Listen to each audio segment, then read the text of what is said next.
Hello, Amanda here. Bicheche obibia. Munua madi nyina ya wapie nuama Freemani.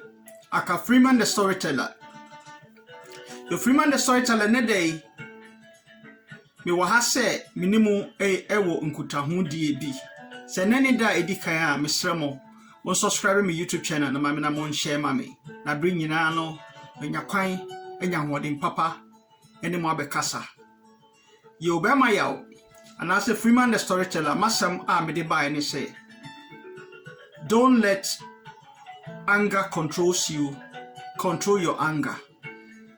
Memma obufu show emfa wo hoso. Na emomuno hwe se ubetimi ahye wo hoso afa obufu sem ho se obufu a you ntibema ya asema ene dey me de buy no. Ebufuo ya ade bia ehu papa yi se ebufu a ya kekansem nti senka wobenya obufu a e wo se wo ka wano tum na won kekansem nti mesha se de a meka abakwasem ketua bi afa ebufu hyew ho eye akwada bi ena osiso na one ne papa ete ho na kwala no eya na ne buofu ena ne papa eka che ne se ma to mpregu bebre wo ho nti se obufu a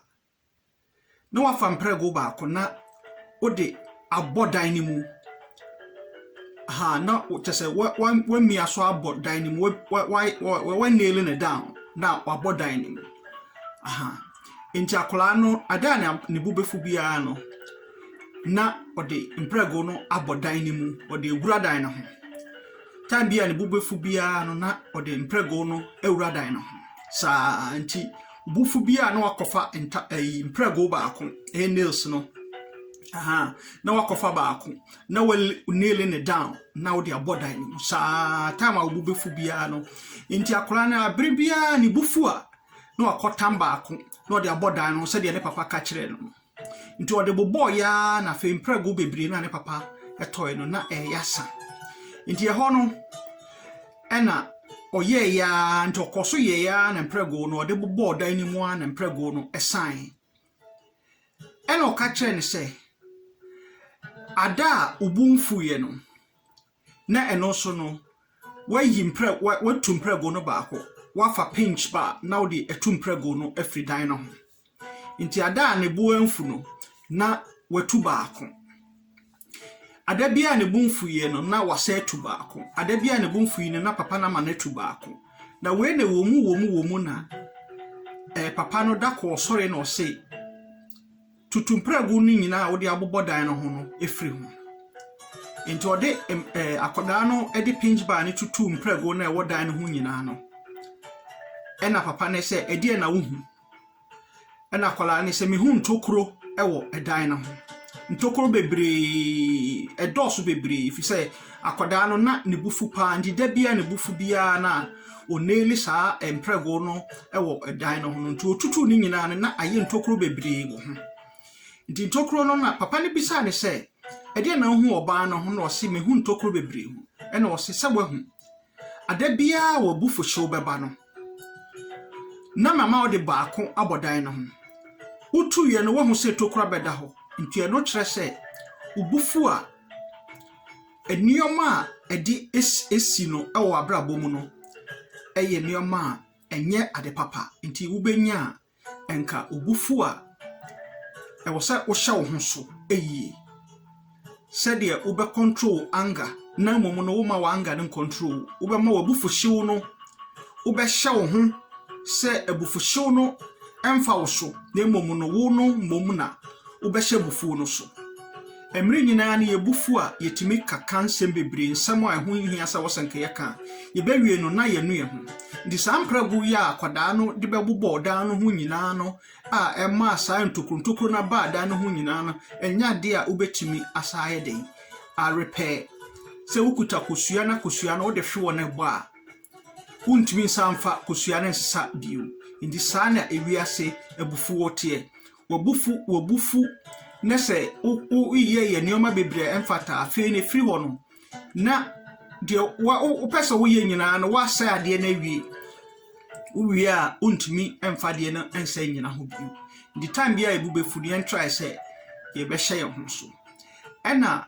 a little story we so ye anansam ketua bi so eno so oba bi a osi so a na ono nso sori bia na ne buafu na okeka nsam odidi atem oye neoma bebre a emfata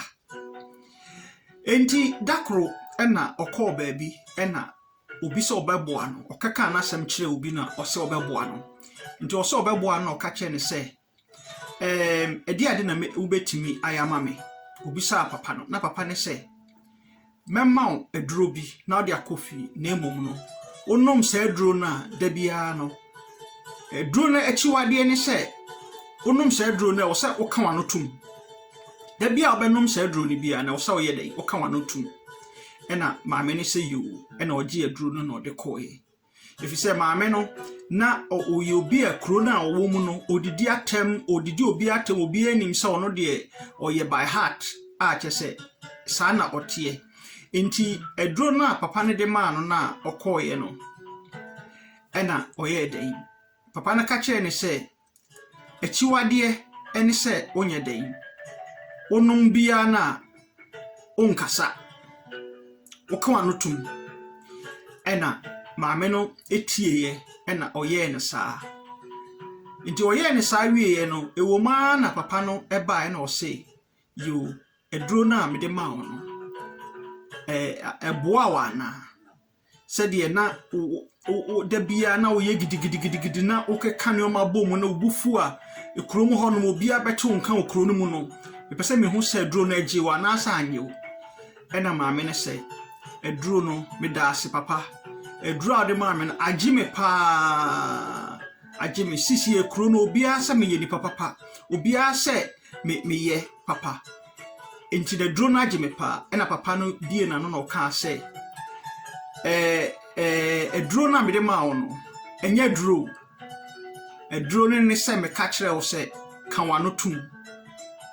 ubufu bia kan wano tum eno ena ye eduro a me de ma na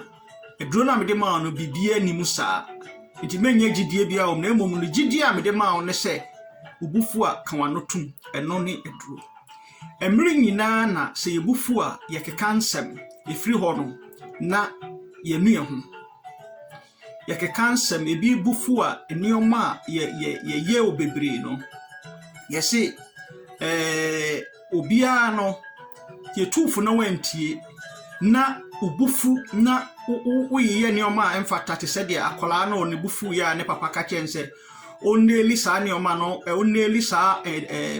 emprego no down na oye na owie otutu na host ni nyina abadan no ho sa na ubufu a etie enioma bebre wo ho a ubufu na uye wi a untime repair wo na wiase asebiu untime nye ne ye da kosua de bo ho a uwie a untimi enye na ensa anye kosua biu nti yebufu a yen try say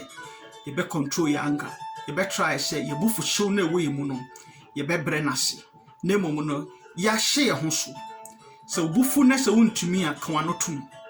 inu adofo damasi ye Freeman the storyteller ni ebufuo say nioma bebre wo wiase nti se wo ye oba wo ye bema hwe wabufu sem ho yie wano asem bia obeka no fa wo takrama ewura otrim na bisa wo ho se asem a efiri wano a eba no asem papa ansana waka asem ebefiri wano beba no bema obi ebufu aba obi wo ho a oyi obi bibia afei ono no na nipa no ne bufu a ono momu no efi se nipa no mom na ne buafu anase nipa no oye bad enso no na ne refi sa de oye nipa no na enye enti na ma nipa no bufu ye no nti hwe wa bufu sam ho yi medam ase onu adofo obi a wo abufuo ewo mu no untimi emfa enye bibia Cape Coast Infante Pem omo se omo moto eye abotar tutu nkokwai wo abotra you can talk to the mountains to move wo abotra wo di siesie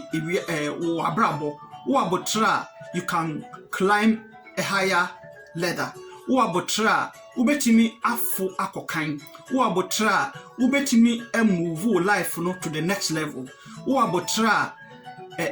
edi yeyo ena eba edi nshira ena eba obie ne ho so ye kristoni ana se oye islamia obeka se obekọ heaven ana se obetimi enye ade bi a ehia pa se onye humble ana se dipa obe bra ho ase eno ene ehia owiase se bibia owiase nti se wo ebufuo mu atama ebufuo ne beba no try se obeyede obe control ho try se obedi wo ho so na emom no mema ebufuo no enhye wo so medamo nyina ase Freeman the Storyteller ni on YouTube na misawa another channel bi so friend Team Freeman Simple Homes say o amano ne nese opese o sidan so no so mema ho akwankyere ena on Facebook so Freeman the Storyteller monko na mon subscribe ma medamo nyina amase thank you man de share Ghana for me chiechia mo nyina so wo abufuhye bi a try say obema wabufuhye no akofom abufuo ede musuo na eba abufuo ede ensamkeka na eba try say obeka wano atum try say obeka wano atum gidigidi ehuni mfaso abotere tutu enkokwai medamase baba